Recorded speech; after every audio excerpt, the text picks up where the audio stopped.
गुरुदेव भगवान के श्री चरणों में प्रणाम। शिवोहम। शिवोहम। प्रणाम गुरुदेव। शिवोहम। शिवोहम। प्रणाम गुरुदेव। शिवोहम। शिवोहम। शिवोहम। शिवोहम। प्रणाम गुरुदेव। प्रणाम गुरुदेव, आपके श्री चरणों में प्रणाम, बारंबार प्रणाम। शिवोहम। प्रणाम। प्रणाम। शिवोहम। शिवोहम। शिवोहम।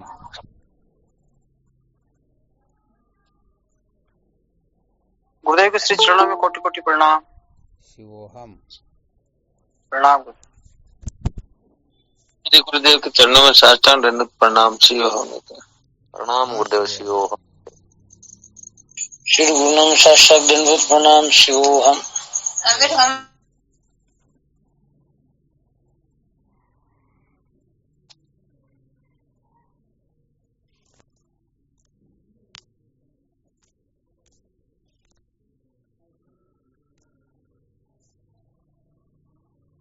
क्या विषय चल रहा था?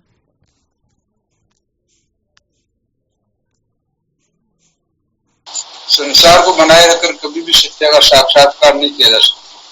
संसार को बनाए रखकर कभी भी सत्य का साक्षात्कार नहीं किया जा सकता, यही चल रहा था ना? जी हुकुम। क्या सुनाया था कल इसके अंतर्गत?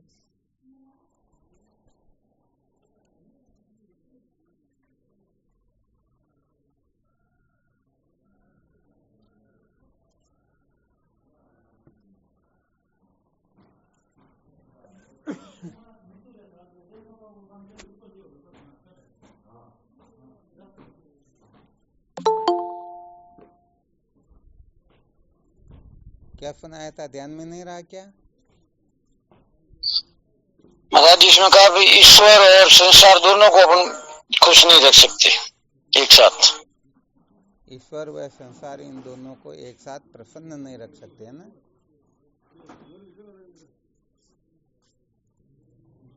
आवाज आ रही है? अब वही महाराज जी। अब आ रही है। तो कल क्या सुनाया था?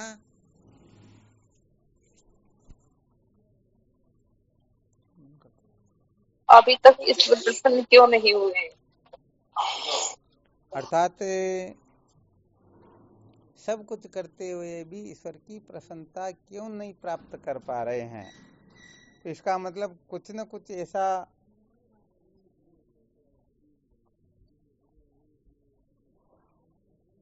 हो ही रहा है ना, जिससे ईश्वर की प्रसन्नता में बाधा उत्पन्न हो रही है।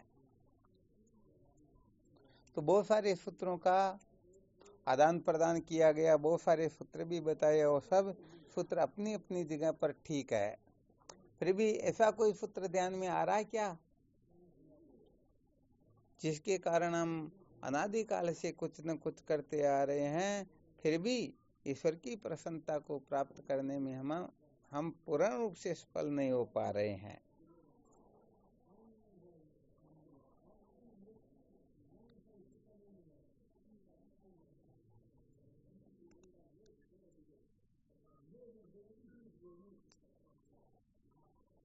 इसका मतलब विचार नहीं किया है ना?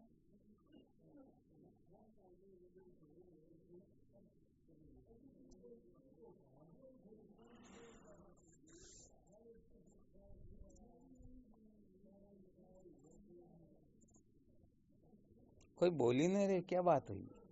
सब मन हो गए क्या? महाराज जी फिर हमारी तरफ से तो हमने थे वो कल तीर चला दिए। बिल्कुल 2-3 दिन अब आप भी फरमाओ। हाँ, फिर भी हो सकता कोई ऐसा सूत्र ध्यान में आ रहा हो।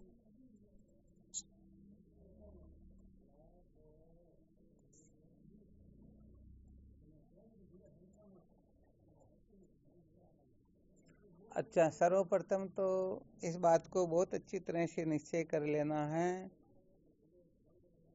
जो सर्व दुखों की अत्यंत निवृत्ति और परमानंद की प्राप्ति, जिसे वेदांत शास्त्रों में मोक्ष कहते हैं, बराबर हो जाएगा, सगला दुखा की निवृत्ति हो जाए। क्या हुआ? अरे वाह, आपकी बार तो बहुत अच्छा बोले। कौन सुमलाल जी माशा बोल रहे क्या? अन्य हाँ स्वामी जी, हम 2-3 बेटे हैं ना, तो हम सत्संग साथ सुनते हैं, तो स्पीकर तो वो आप रामदेव जी महाराज साहब नहीं बोल रहे थे, तो मैंने कहा अपन बोल के बताएं, आवाज आ रही है तो खुला रह गया चलो इसलिए। कोई बात नहीं, बहुत अच्छी बात है। तो सर्वप्रथम तो जो अविद्या के बंधन से छुटकारा अपने जीवन का लक्ष्य बना लेता है, अर्थात भले ही वह मोक्ष का स्वरूप नहीं समझता हो, भले वेदांत की भाषा में वह कुछ विशेष जानकारी नहीं रखता हो, परंतु कम से कम ये बात तो उनके भीतर होनी चाहिए ना, मुझे ऐसा सुख प्राप्त करना जो कभी नष्ट हो ही नहीं, अथवा मैं कभी पुनः किसी माँ के गर्भ में उल्टा न लटकूं। ये कुछ भावनाएं होती, ऐसा तो हो सकता है ना? जी महाराज जी। कल्पनाएं तो कर सकते हैं ना? अच्छा, इसका फल क्या होगा? जैसे हाँ, बड़ा विलक्षण सूत्र समझो, एक प्रकार का ब्रह्मास्त्र है, बहुत अच्छी तरह से ध्यान देकर सुना और अच्छी तरह से जीवन में उसे क्रियान्वित करने की चेष्टा करना। जब कोई ये लक्ष्य निश्चय बना लेता है, ये दृढ़ता से धारण कर लेता है, मुझे केवल और केवल मात्र सत्य का साक्षात्कार ही करना है, बंधन से ही छूटना है, मुझे मोक्ष ही प्राप्त करनी है, मुझे माँ के गर्भ में उल्टा लटकने से बचना ही बचना है, तो बताओ वह जो कुछ भी करेगा उस क्रिया चेष्टा से यदि सर्व दुखों की अत्यंत निवर्ती परमानंद की प्राप्ति नहीं होती हो, तो बताओ वह उस जगह पर अटकेगा क्या?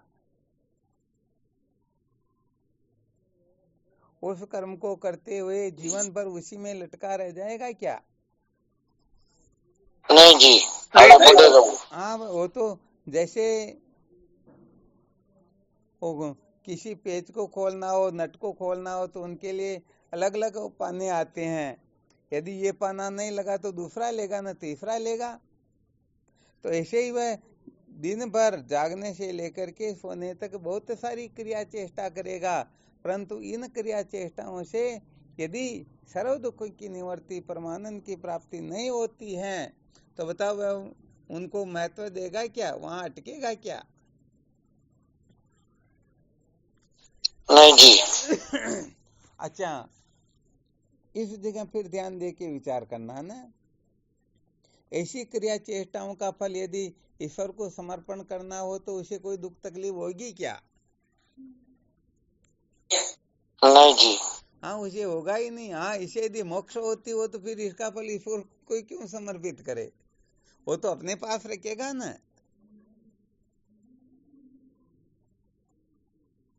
परंतु जब इस रहस्य को समझ जाता है कि इससे सर्व दुखों की निवृत्ति परमानंद की प्राप्ति नहीं होती है, हालांकि उन्होंने अभी वेदांत का विचार मंथन आदि नहीं किया, परंतु वह कम से कम कल्पना तो कर सकता है ना, अनुमान तो लगा सकता है। देखो, अनादि काल से लेकर के अब तक हमने जो कुछ भी किया, इससे परमार्थ की प्राप्ति नहीं हुई, अविद्या के बंधन से छुटकारा नहीं मिला, तो क्या इस जन्म में मिल जाएगा क्या?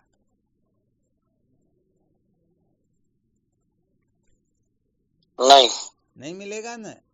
तो बताओ, अब वह जो कुछ भी करेगा उन सब का फल भगवान को यदि समर्पित करने से उसे आगे का रास्ता प्राप्त होता हो, तो वह डरेगा क्या? यहाँ पर कुछ चिंतन मनन करेगा, कुछ कल्पना करेगा क्या?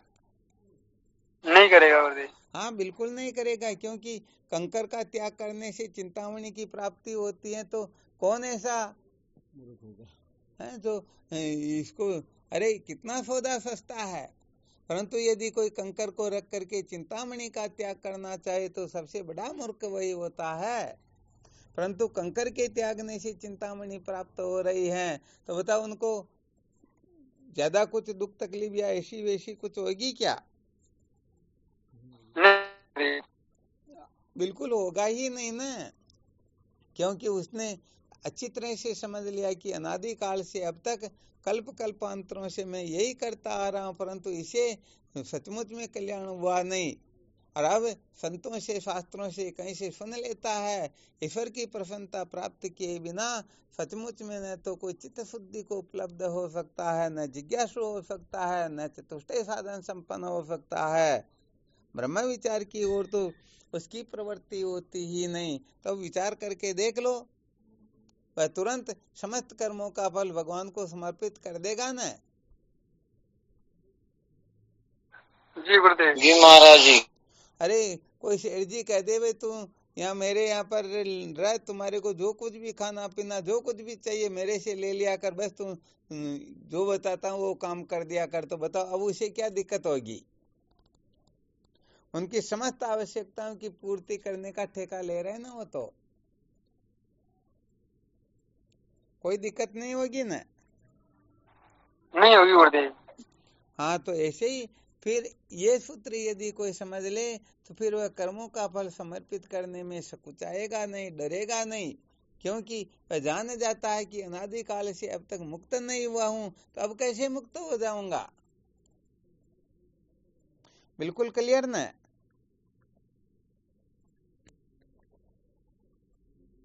हाँ, किसी को शंका हो सकती है तो इस पर चिंतन मनन कर सकते हैं, ऐसी कोई बात नहीं है।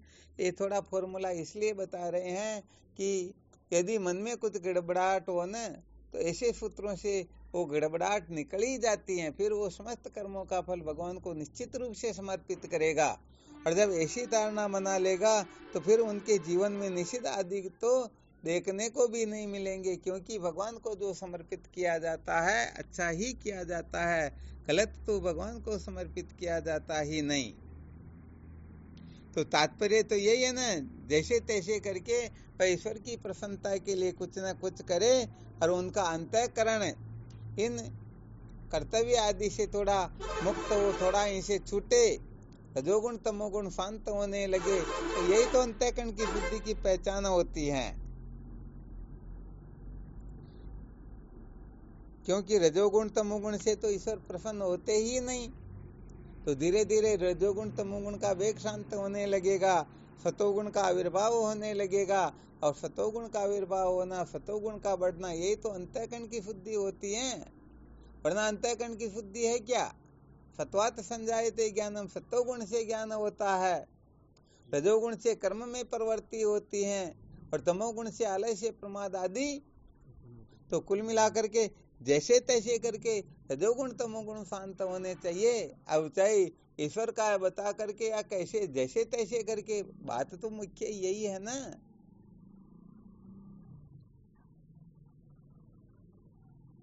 तो यहाँ पर केवल मात्र इस फॉर्मूले को समझा जाता है, ऐसा नहीं कि ये फॉर्मूला कौन से वेद में है, कौन से शास्त्र में है, हमको प्रमाण सहित ये बताए, ऐसा वैसा यहाँ कुछ भी नहीं है। कुल मिलाकर के तात्पर्य ये होता है कि हम फल समर्पण में और ज्यादा उत्साह दिखाएंगे या नहीं, सचमुच में हम इस ओर प्रवृत्त विशेष रूप से हो सकेंगे या नहीं, ये सारे के सारे फॉर्मूले इसी के अंतर्गत होते हैं, इसी की सिद्धि के लिए होते हैं। आ गया समझ में अच्छी तरह से? गुरुदेव, समस्त कर्मों का फल से तात्पर्य निष्काम कर्म से होगा क्या गुरुदेव? वो तो कहने का मतलब, निष्काम का मतलब ही यही होता है कि हम जो कुछ भी फल है उस फल को न चाह करके भगवान के समर्पित कर दे। जो कुछ भी अपने से जागने से लेकर के सोने तक क्रिया चेष्टा कर्म आदि होता है, उन समस्त कर्मों का फल भगवान को समर्पित कर देना।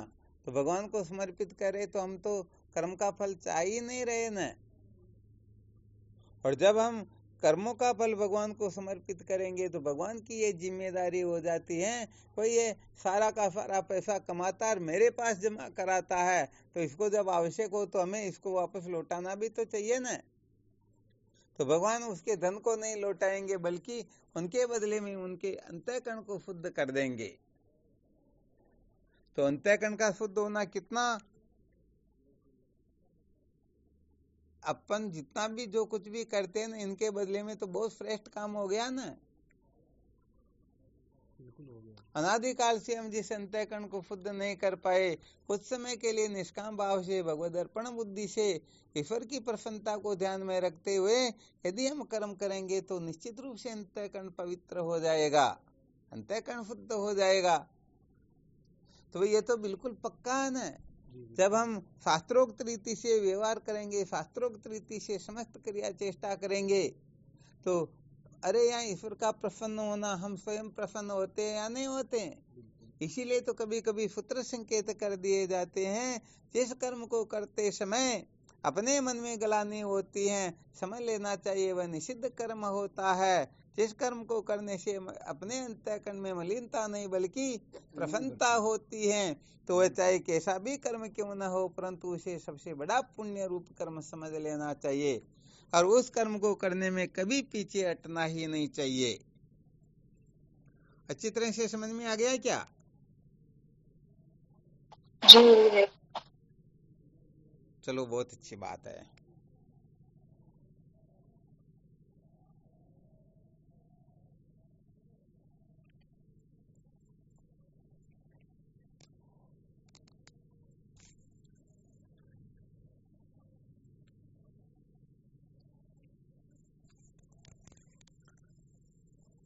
हाँ, और कोई भी कुछ सूत्र बताना चाहे?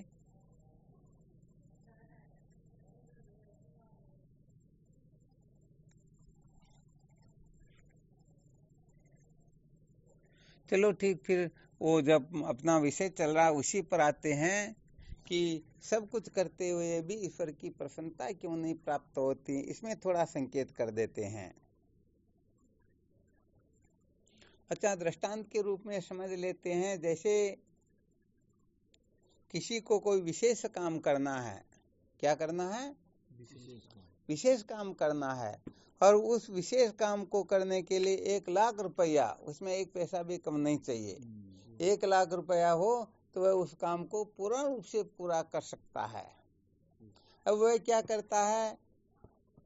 कमाई करता जाता और साथ ही साथ अपने हिसाब से जो भी बचत होती, जैसे तैसे ज्यादा से ज्यादा हो सके उस प्रकार से, वो कहने का मतलब बैंक में पैसे जमा कराने लगता है।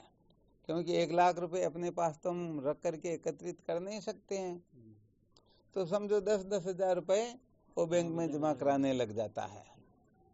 समझो 70-80 हजार रुपए तो उसने जमा करा दिए।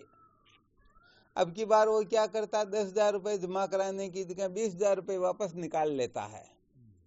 क्या कर लेता है? 20 हजार उल्टा निकाल लेता, वापस निकाल लेता है। क्या हुआ?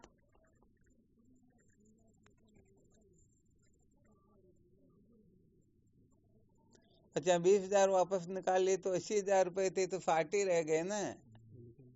आ गया समझ में? अब फिर 2-3 महीने तक 10-10 हजार रुपए जमा कराता, 90 हजार होता, और फिर समझो वो 20-25 हजार फिर निकाल लेता है। तो बताओ, ऐसे 1 लाख रुपए हो सकते हैं क्या? तो ये अनादिकाल से ईश्वर की प्रसन्नता नहीं हुई, उसका यही मूल मंत्र है कि ईश्वर की प्रसन्नता तक तो हम उस कांटे को पहुंचने ही नहीं देते, पहले ही कुछ न कुछ मांग कर ही लेते हैं। बहुत अच्छा, बहुत अधिक पुण्य ईश्वर के पास हम एकत्रित कर लेते हैं, परंतु आग्रह कर लेते, प्रार्थना कर लेते, क्योंकि अच्छे भी यहाँ डिग जाते हैं ना। हाँ, वो 3 धक्के वाली बात आती है ना, काया कष्ट धन हरण घर मानुष मर जाए, 3 धक्का में परशुराम सकल विकल हो जाए। तो कहने का मतलब और तो कुटस्थ रहते, परंतु जो अपने खास प्रियतम होते हैं ना, उनके साथ यदि ऐसा वैसा कुछ हो जाए तो हे भगवान ऐसा वैसा करना, आपके ऐसा वैसा कर दूंगा, तो मांग लिया ना। मांग लिया तो उनका वो उस काम को करने में तो खर्चा तो बराबर लगेगा ना। कम हो गया। तो मैनेजर साहब को जाके कभी मुझे इतने रुपए तो चाहिए, तो मना थोड़े करेंगे। तुम्हारे पैसे तुम जमा करा रहे हो, यदि तुम निकलाना चाहते हो तो ये तो व्यवस्था यहीं पर ऐसी है। तो ऐसे ही साधक पुण्य तो बहुत करते हैं, परंतु कभी कभी उस पुण्य को ज्यादा डिमांड कर लेते हैं, संसार को महत्व देने लग जाते हैं। ब्रह्म विद्या की ओर ऐसी महत्व बुद्धि नहीं रहती है। संत शास्त्रों में दोष प्रतीत होने लग जाता। हाँ, मांगने का यही मतलब होता, ध्यान रखना। यदि ज्ञान से वे द्वेष करने लग गए, संत शास्त्रों में अश्रद्धा होने लगी, हृदय में दोष बुद्धि होने लगी, क्या हो रहा? पुण्य नष्ट हो रहा ना। पुण्य नष्ट हो रहा तो अंतःकरण पवित्र तो भाई 1,00,000 रुपए हो तभी वह वस्तु मिलती ना। 100% पुण्य हो जाए तो ईश्वर उसी समय उनको शुद्धांतःकरण बना देते, उसी समय तत्व की जिज्ञासु बना देते हैं, परंतु गड़बड़ कर देते हैं। तो ये किसके कारण? केवल अपना मन और इंद्रियां वश में न हो। सचमुच में कभी कभी हम संसार को बहुत ज्यादा सत्य समझ लेते हैं, सोचते हैं कि भाई ये लोग जो कहते हैं ये कोई कमजोर नहीं, ये तो ठीक अब कह रहे हैं, परंतु ये भी भाई ईश्वर के यहाँ पर तो कांटा ही ऐसा लगा, थर्मामीटर ऐसा लगा हुआ है कि थोड़ा सा भी कोई गड़बड़ करे और तुरंत उसका प्लस माइनस हो जाता है। तुलसी हरि की भक्ति में रति न चाले खोट, बाल सरायो रेणु का जल की बंदी नहीं पोट। तो ईश्वर के सिवाय थोड़ा बहुत भी किसी को महत्व दे दिया, या ईश्वर जो कुछ भी करता है उसमें थोड़ा बहुत भी, अरे ईश्वर ने ऐसा कैसे कर दिया, ये ठीक नहीं किया, यदि ये गड़बड़ घोटाला कर देते हैं तो समझो हमने अपने पुण्यों को नष्ट कर दिया। जबकि असली बात तो ये होती है, सदैव यथेव कुरुते तदेव मंगलाय। ईश्वर जो कुछ भी करता है उसी में अपना मंगल है, परंतु हम अपना अपा खो बैठते हैं। अरे मैं रात दिन साधन भजन करता हूँ, ऐसा वैसा करता हूँ, फिर भी ईश्वर ने मेरे साथ ऐसा अन्याय अत्याचार क्यों किया, इनको मेरे से छीन कैसे लिया, ये मर कैसे गए, ऐसे वैसे कैसे हो गया। तो ये हो गया पुण्य नष्ट करने का बहुत बड़ा गड़बड़ घोटाला, हो गया ना पुण्य नष्ट। जबकि प्रत्येक क्रिया चेष्टा में ईश्वर की कृपा का अनुशीलन करे। ईश्वर जो कुछ भी करता है वो अपने कल्याण के लिए ही करता है, परंतु हम जैसे वो छोटा बच्चा जब माँ उसे स्नान करवाती ना, तो वह समझता है कि माँ मेरी बहुत ज्यादा दुश्मन है, परंतु दुश्मन है क्या? हाँ, माँ कभी दुश्मन थोड़े होती। ऐसे ईश्वर सचमुच में जीव मात्र का परम हित सोचते हैं, परंतु हम परम हित अपने हिसाब से चाहते हैं कि मेरे पास में तो बंगला हो जाए, गाड़ी हो जाए, ऐसा हो जाए, वैसा हो जाए, मुझे स्वर्ग की अप्सरा मिल जाए, तब समझो परमात्मा की मेरे ऊपर कृपा है। हो गया ना बड़ा गड़बड़ घोटाला। तो भाई यहाँ पर सबसे बड़ा फॉर्मूला यही निकलता है कि हम अनादिकाल से बहुत सारा पुण्य करते आ रहे हैं, परंतु वो कहते हैं 100 सुनार की और 1 लोहार की। तो 1 वर्ष तक जो पुण्य करते हैं वो 2-5 मिनट में नष्ट कर देते हैं। तो पुण्य को बढ़ाना बहुत बड़ी बात होती है, पुण्य को नष्ट करना ये तो बहुत सरल होता है। 10 मंजिल पर चढ़ने में बहुत ज्यादा समय लग जाता है, परंतु वहां से नीचे आने में समय लगता ही नहीं। इसलिए भाई यहाँ पर तो ईश्वर की जिनके ऊपर परम कृपा होती है, ईश्वर की जिनके ऊपर परम प्रसन्नता होती है, उन्हीं का अंतःकरण शुद्ध होता है, उन्हीं को संतों का सानिध्य प्राप्त होता है, उनको ही सत्संग मिलती है। परंतु ईश्वर की जिनके ऊपर परम कृपा हो तभी ये सहज में हो सकता है। तो भाई ईश्वर की कृपा प्राप्त करने के लिए तो अपने जितने भी नासमझी युक्त फॉर्मूले होते हैं ना, उन सबका तिलांजलि करना होता, सबको एक तरफ करना होता है। इसीलिए बार बार कहा जाता है कि संसार को बनाए रख कर कभी भी सत्य का साक्षात्कार किया जा सकता ही नहीं। अच्छा, विचार करके देखो, ये पुण्य नष्ट होता है ना, इसका थोड़ा फॉर्मूला और बता देते हैं। ये थोड़ा विशेष चिंतन करने योग्य है। अच्छा, ये बताइए, हम संसार की कोई भी वस्तु खरीदे, चाहे पंखा खरीदे, चाहे मोटर खरीदे, चाहे गाड़ी या कुछ भी XYZ, चाहते नहीं चाहते वे इसकी गारंटी पूछते या नहीं पूछते? कोई इनकी गारंटी कितनी, एक बल्ब लेकर के आते तो भी पूछते 10 रुपए की चीज के लिए भी इसकी गारंटी है या नहीं, है या नहीं? अच्छा, विचार करके देखो, ये ऐसी वस्तु मिलती हो जिसकी लाइफ टाइम गारंटी हो, तो उस वस्तु को लेने में हम थोड़ा बहुत भी सकुचाएंगे क्या? नहीं। नहीं जी, जल्दी जिसके से ऊपर ले। साल की 6 महीने की या ऐसी वैसी गारंटी लिखी होती तो हम सोचते भाई ये कम क्यों, थोड़ी ज्यादा हो तो ठीक रहेगा। तो अपने को लाइफ टाइम गारंटी वाली वस्तु चाहिए या थोड़े बहुत समय के लिए गारंटी वाली वस्तु चाहिए? लाइफ टाइम वाले चाहिए। हाँ, वैसे देखा जाए तो ये बेचने वालों की थोड़ी कलाकारी भी होती है, इनका फॉर्मूला भी होता है। किसी चीज पर लिख देते हैं 25 साल की गारंटी। अरे तो 25 साल में यदि टूट फूट कुछ भी हो जाए तो कोई देने के लिए, ऐसा वैसा करने के लिए थोड़े जाएंगे। वो देखेंगे भाई इतने साल हो गए, कोई फर्क नहीं पड़ता, अब ये तो बनी वो बिगड़ेगी बिगड़ेगी। परंतु लाइफ टाइम तो नहीं हुआ ना। हाँ, तो आज क्या हुआ, अपने कमरे में बैठे थे ना, तो गेट के पीछे लिखा हुआ था 25 साल की गारंटी। बिल्कुल लिखा हुआ है। तो देखा भाई ये तो 25 साल की गारंटी, अब यदि कोई लाइफ टाइम गारंटी वाली वस्तु मिल जाए तो बात ही कुछ और हो जाए। तो फिर थोड़ा चिंतन मनन किया तो सूत्र निकला कि जैसे समझो एक तो होता है सोना और एक होता है जेवर। यदि कोई जेवर की गारंटी ले ले, इतनी गारंटी है, तो बताओ वह जेवर जो कुछ भी बनेगा बनेगा, वो तो बिगड़ेगा ना। तो चाहे कितनी भी गारंटी क्यों न लो, परंतु वह टूट फूट होगी ही होगी। परंतु ये सोना सोना है, इसकी लाइफ टाइम गारंटी है, इसको इस सृष्टि में कोई नकार नहीं सकता, नेगेटिव है। तो बताओ स्वर्ण दृष्टि है वो लाइफ टाइम गारंटी वाली है या जेवर की दृष्टि है? आ गया समझ में? तो हम आकृति को ग्रहण करते हैं या किसको करते हैं? नाम रूप को ग्रहण करते हैं या अस्थि भांति प्रिय को करते हैं? हाँ, इस पर मंथन करोगे तो बहुत सारे सूत्र निकलेंगे यहाँ से। तो हम सचमुच में महत्व किसको देते हैं? यदि अधिष्ठान को महत्व देते हैं तो समझो हमें लाइफ टाइम की गारंटी मिल गई। सच्ची बात है, इस सृष्टि में ऐसी कोई सत्ता ही नहीं है जो हमारे को दुखी कर सके।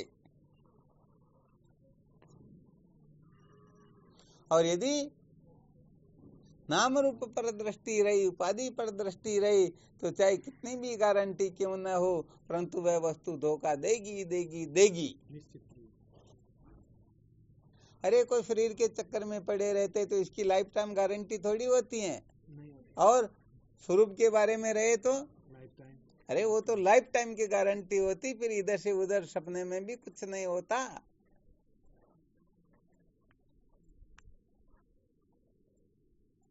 तो वास्तव में क्या होता है, हम नाम रूप को महत्व दे करके ईश्वर को प्रसन्न करना चाहते हैं, इसलिए ये गारंटी लाइफ टाइम वाली है ही नहीं। उनका पुण्य कभी भी कभी भी वो नहीं, जैसे बहुत सारे एफडी करवा तो देते हैं, पैसे होते हैं, और साल 6 महीने बाद में नहीं मुझे तो एफडी को तोड़वाना होगा क्योंकि पैसे की जरूरत है, तो गड़बड़ हो गई ना। तो ईश्वर से पहले तो नहीं हम तो ईश्वर की प्रसन्नता के लिए निष्काम भाव से, भगवद अर्पण बुद्धि से ईश्वर की प्रसन्नता के लिए करेंगे। परंतु जब संसार का वेग तीव्र हो जाता है तो एफडी को तोड़ाने के चक्कर में पड़ जाते हैं। नहीं फिर देख लेंगे, परंतु इस समय तो मुझे आवश्यक है ही है, भगवान आपको तो ये मेरा काम करना ही होगा। आ गया समझ में? तो ऐसे करके ये जीव गड़बड़ घोटाले में भटकता रहता है और वास्तव में सत्य का साक्षात्कार न करके ऐसे ही ऊपर नीचे लोकों में ये भ्रमता ही रहता है। तो अपने को लाइफ टाइम की गारंटी अर्थात आत्म तत्व को ही महत्व देना है। बाकी जो इनकी सचमुच में कोई गारंटी होती ही नहीं, कोई कितनी भी गारंटी क्यों न ले, परंतु एक क्षण का भी भरोसा नहीं होता है। श्वास निकल गया, ये वापस आए या न आए, इसकी कोई जवाबदारी, कोई गारंटी, ऐसा कोई फॉर्मूला होता ही नहीं। इसलिए कुल मिलाकर के साधकों को आत्म तत्व को महत्व देना चाहिए। आत्म तत्व को महत्व दे करके जो ईश्वर की प्रसन्नता का ख्याल रखते हैं तो सचमुच में उनका अंतःकरण शुद्ध हो जाता है, तत्व जिज्ञासा जागृत हो जाती है, उनका जीवन धन्य हो जाता है। और यदि आत्म तत्व को महत्व न दे करके अनात्म प्रपंच को महत्व दे करके फिर ईश्वर की प्रसन्नता के लिए चेष्टा करेंगे तो सचमुच में कभी भी ईश्वर को प्रसन्न कर पाएंगे ही नहीं। क्योंकि ईश्वर को इतना तो पता ना कि जो चीज कभी रहने वाली है ही नहीं, उसको ये रहने वाले वो चीज सदा के लिए रह जाए ऐसे बनाने के चक्कर में पड़े हुए हैं, तो सारा गड़बड़ घोटाला हो जाता। इसलिए यहाँ पर बहुत अच्छी तरह से बहुत अधिक समझना होता है कि सचमुच में जीवन का सार क्या होता है, हमें क्या करना होता है, क्या नहीं करना होता है। इन समस्त रहस्य को जब हम अच्छी तरह से समझ जाते हैं, तब सचमुच में न चाहते हुए भी अपना जीवन धन्य बना लेते हैं, सचमुच में कृतार्थ हो जाते हैं। बाकी भटकने के सिवाय तो कुछ भी मिलने वाला है ही नहीं। इसलिए जो नाम रूप को महत्व देगा, अनात्म पदार्थों को महत्व देगा, वह पूर्ण रूप से कृपा प्राप्त नहीं कर सकेगा। और आत्म तत्व को महत्व दे दिया तो ये बाकी तो सब अपने आप ही आ जाएंगे, इनकी तो गिनती नहीं, इनकी सत्ता क्या है।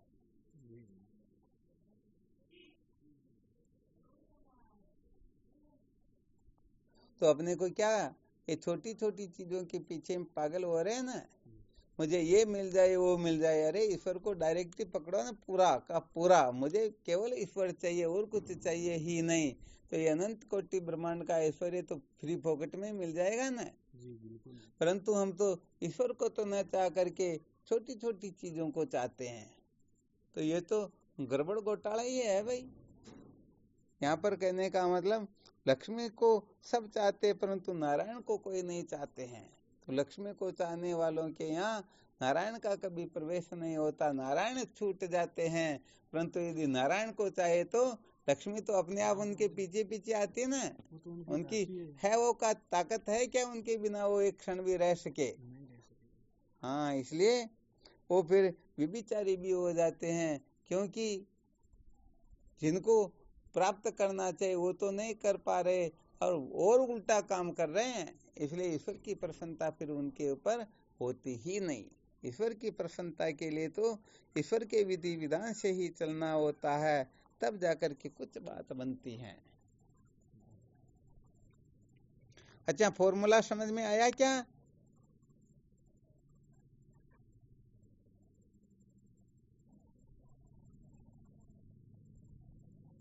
आवाज ही नहीं आ रही, इसका मतलब है ना। आगो गुरुजी, आगे की चलो, बहुत अच्छी बात है। अजी आगो गुरुजी, ₹1,00,000 बेड़ा यही को ना हाल तक। बस बात ये, जितना पुण्य ईश्वर की प्रसन्नता के लिए चाहिए उतना पुण्य हम कर ही नहीं पाए। तो यहाँ पर हमने ईश्वर को महत्व न दे करके संसार को महत्व दे दिया। तो संसार को महत्व दिया तो संसार के लिए ही तो सब कुछ करेंगे, ईश्वर के लिए क्यों करेंगे?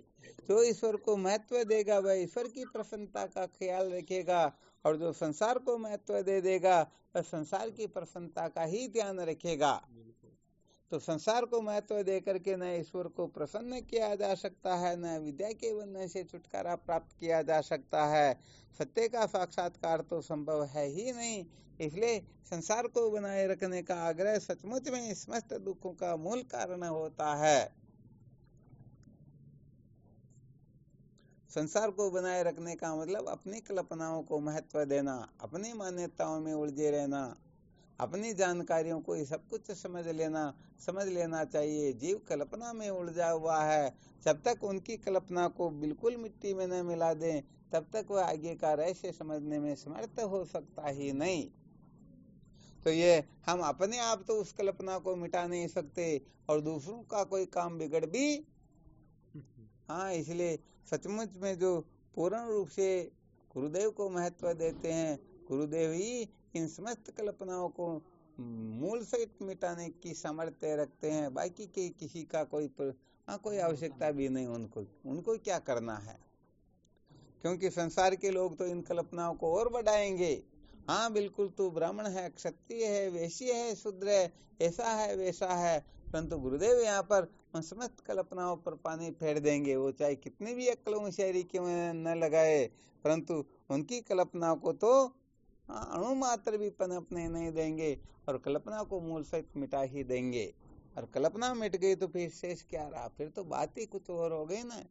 तो सबसे बड़ा बंधन था वह बंधन छूट गया, तो अब मुक्ति के लिए क्या करना? अब तो बात कुछ और हो गई ना। सबसे बड़ा रोड़ा अनात्म प्रपंच में महत्व बुद्धि होती है, ये अनात्म अध्यास जो होता है, अनात्म पदार्थों में जो भ्रांति होती है, इनको सत्य प्रिय रमणीय समझना, यही तो सबसे बड़ा बंधन होता है।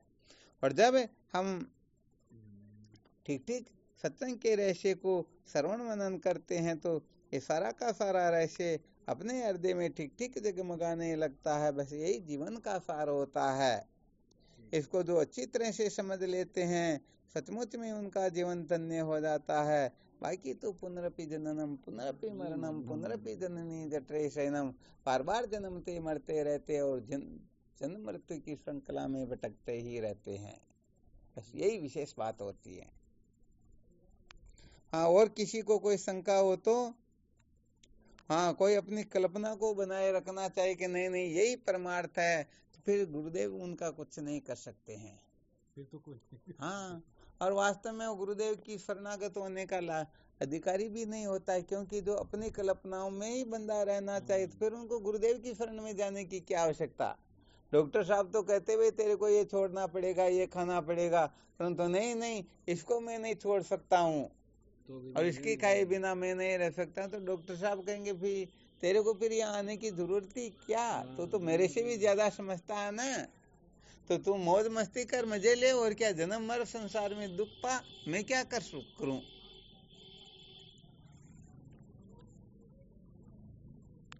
तो ये रहस्य बहुत अच्छी तरह से समझ में आ जाना चाहिए। ये रहस्य जिनके जिस अंशों तक समझ में आएगा वह उतने ही अंशों तक मुक्त हो जाएगा।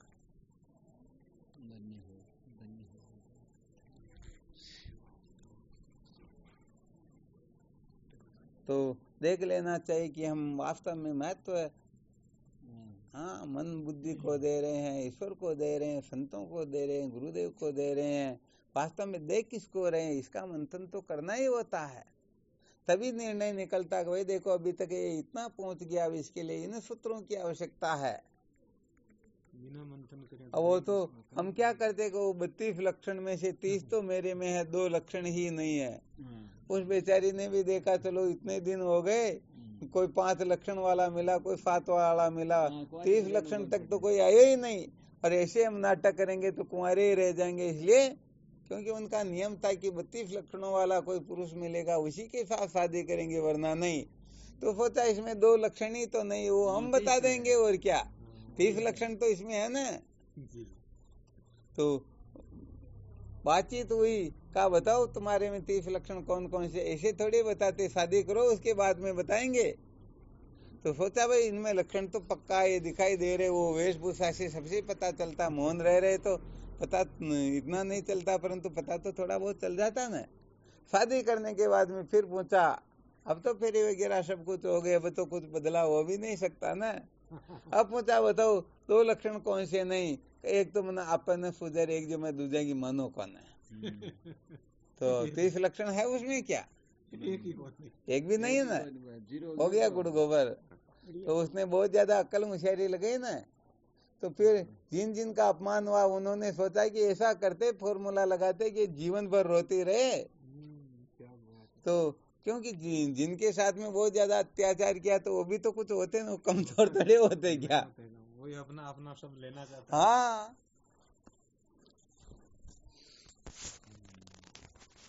तो हमारे में यहाँ पर ये 2 लक्षण की गड़बड़ हो जाती है।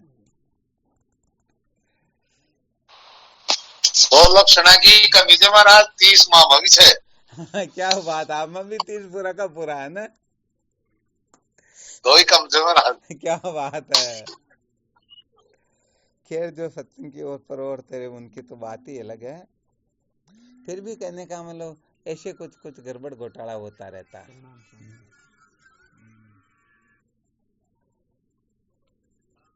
बहुत बहुत अच्छी बात है।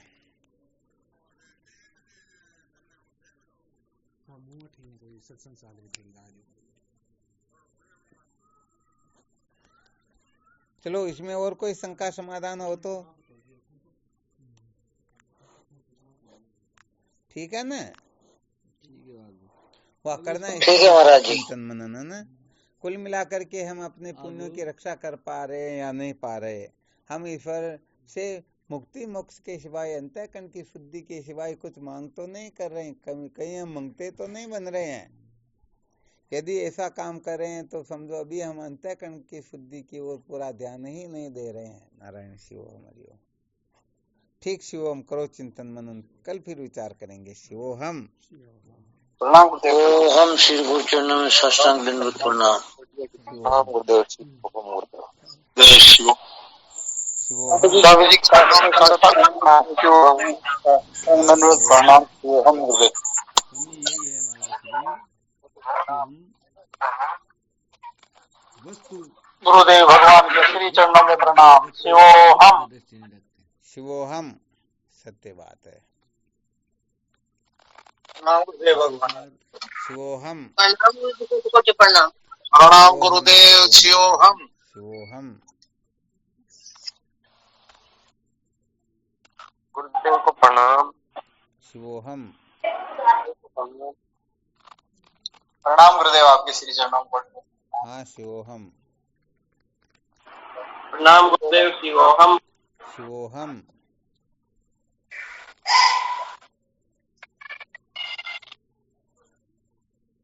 प्रणाम गुरुदेव। शिवोहम। शिवोहम। शिवम गुरुदेव। शिवम। प्रणाम स्वामी जी आपके। हाँ, शिवोहम।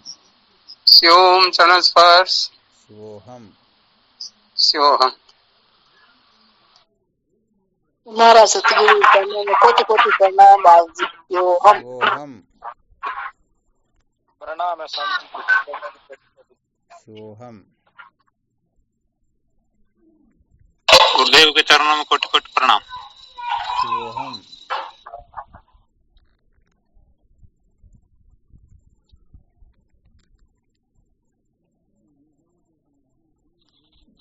प्रणाम गुरुदेव आपके चरणों में कोटि कोटि वंदन प्रणाम। शिवोहम।